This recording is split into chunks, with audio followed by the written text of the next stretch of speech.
The ANC president has unveiled the governing party's immediate action plan to turn the country around. He says in light of all the challenges facing the country, the ANC has adopted a 6-point plan to turn things around. Speaking at the party's 111-year birthday celebrations underway in Mangaung, Cyril Ramaphosa said deepening the party's renewal and ending load shedding is central to their plan for the year. We do not pursue the path of renewal for its own sake, but we do so that we can drive our energies to solving the pressing problems facing the people of South Africa. Dualerir, renewal process yena, it is irreversible. President Ramaphosa again denounced racism following the attack on young boys at the Masselpoort resort in the Free State last month. We also want to send a clear and straight message to those in our country who still want to perpetuate racism. And we say, South Africa today, we do not want racists here in South Africa. Haiba. If you want to practice your racist tendencies, South Africa is not the place to come and practice them. South Africa belongs to all of us. And if you practice racism, we will make sure that you feel the might of the law, because the people of South Africa will never, ever, ever allow racism to reign in our country again. Ramaphosa has urged businesses in the country to take advantage of its participation in global fora. This year, Pretoria is set to take over the rotational chairmanship of the BRICS group of countries. This year, South Africa will have the honor and the privilege to be chair of BRICS in 2023. South Africa will be chair of BRICS, which brings together China, Brazil, India, and Russia. And we are going to have a summit here in South Africa where they will all come and honor us with our presence, with their presence. And we want that moment to be a special moment also, not only to South Africa, but to our continent as well, as we will seek to advance the African agenda at the BRICS platform. Political analyst Rebone Tau joins us now for their reaction to the ANC's January the 8th statement. Good evening, good afternoon to you and welcome. So it was a 19-page speech, depending on the size of the font, but chiefly it was to resolve the energy crisis, end load shedding and some of the usual things we'd see, boosting economic recovery, improving basic service delivery, fortify the fight against crime and corruption, build a better country. As you heard the language and the vision, Rebone, what did you think? I mean, this is just an ANC that we know. You know, the same thing every year that the ANC speaks about at its January 8th statement. But when it comes to implementation, it becomes a serious problem, you know. And you know, I was thinking today that actually when the president speaks in the state, because that's the National Executive Committee statement, when they speak about those that have been deployed, you know, when he looks at his cabinet that he's not able to reshuffle most of the time, does he consider all those that the policies of the ANC that are not being implemented by those that serve in his cabinet, you know? So this makes it very interesting because, I mean, right now we know that we are expecting a reshuffle. Will it be on merit? Will it be on factional? You look at the issues of the social compact, that he spoke about last year. We remember even former President Thabo Mbeki raising issues that there's nothing, is not moving. And this morning I can tell you I was speaking to someone who sits in NetLeg and says that there's a serious challenge, when it comes to the social compact. They speak about the issues of building a new cadre. But he does not go and reflect that in 2012, when he was elected as a deputy president, the ANC resolved on a decade of a cadre. What has happened? It's been a decade. It's been a decade. So they are always coming up with new, same things, but just changing the wording, I mean, they speak about having branches that they need to strengthen. And if you look at actually those that lead most of the time, they only go to their branches every 5 years for the nomination processes. And they don't participate. Again, I'm hearing you, and this is not the first time we've had this conversation around the ideas that the ANC is hoping to, to provide or to pursue in the context of a turnaround plan for the country inside this, this notion of urgency and immediacy.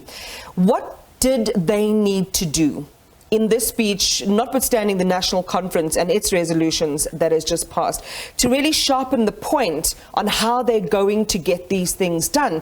As you say, they've even, lapsed on the decade of the cadre, for example.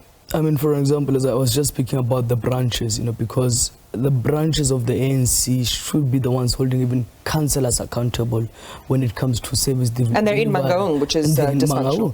And which was very interesting. I just came back from Mangaung this morning, and yesterday when I was interacting with the people of Mangaung, they were complaining that the city is only clean now because of this anniversary. So that means that the municipality only serves the interest of the ANC as they celebrate this 111th anniversary. From next week, we'll see a dirty city again, and this is something that the ANC continues to ignore, in different municipalities. And the ANC at the same time can't claim to be the victim of an echo bubble or an echo chamber, because they have these outreach meetings. The Letsema campaign is directed at that. In fact, they've met with people of Botshabelo inside the Free State. They are very aware of the problems there, things like pit latrines. Why do you think they struggle with this problem around cognitive dissonance, of understanding that these are the real issues? We have an opportunity to do something here to turn things around, but they just simply aren't able to do that. In the ANC, regional leaders have become very powerful, and we saw it going to this conference. And in most cases, the regional leaders are actually mayors, so they are not even held accountable because of the politics at play. And I always say the other thing that needs to be strengthened is the Department of Cocta. The Minister of Cocta must be able to be given powers to deal, with mayors, and especially those of the ANC, and I mean, the president speaks about accountability and what they will do now in the future to make sure that members of the ANC give those annual reports. But the question is, what will be the consequences if they don't deliver on what So they... it needs to be far more granular, you're saying, and those decisions need to be made much quicker. Has the ANC softened its language on corruption? I mean, it's called for a tough stance against corruption in its ranks. Has it been loud on the consequences, particularly around the step-aside rule? It's very interesting. On my way here, I was meeting with some people, and there seems to be a lot of confusion around the step-aside and based on this hybrid conference that took place on the 5th, because the issue of the constitutional amendment, some are saying, was not actually dealt with, So there's even now questions whether Lungisa, Batablet Lamin, are they legitimate? So there's a lot of things that the ANC seem to do that brings a lot of confusion. So even their own members right now are confused, because even, by the way, the issue of the Deputy Secretary General, the second one, that even in the Constitution, they're not sure if it stands because nothing was done around the Constitution.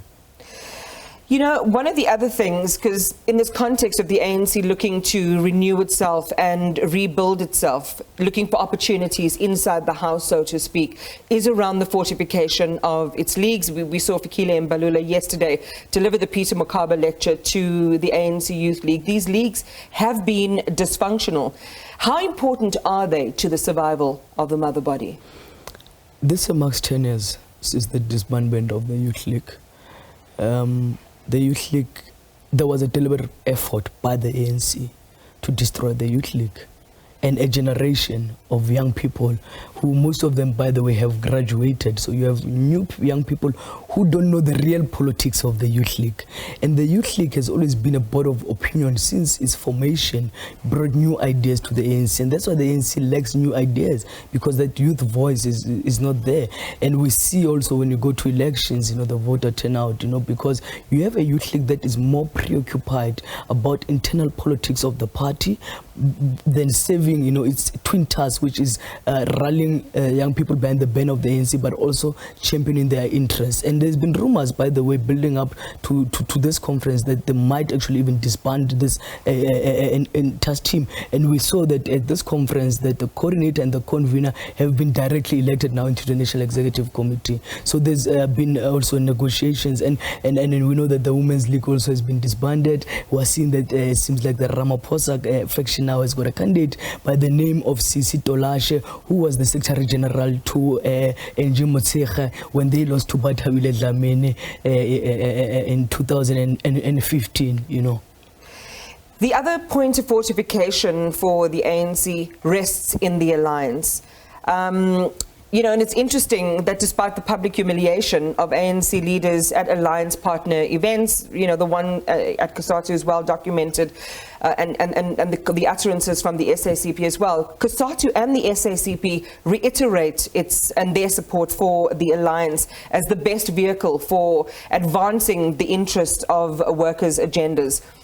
You know, overall, how do you see this relationship? And its ability to really coalesce, even in the context where there might be, you know, a divergence and a critique on how the one is benefiting the other. You know, the outcomes of the December conference, I think it was a good one, because people like Losi, the president of COSA, did not make it back in the NEC. People like Blade did not make it back in the NEC, although he's no longer the GS. But this gives the alliance, the SACP, to really focus on issues of workers and the Communist Party, to focus on being biased to the working class. Even inside the alliance?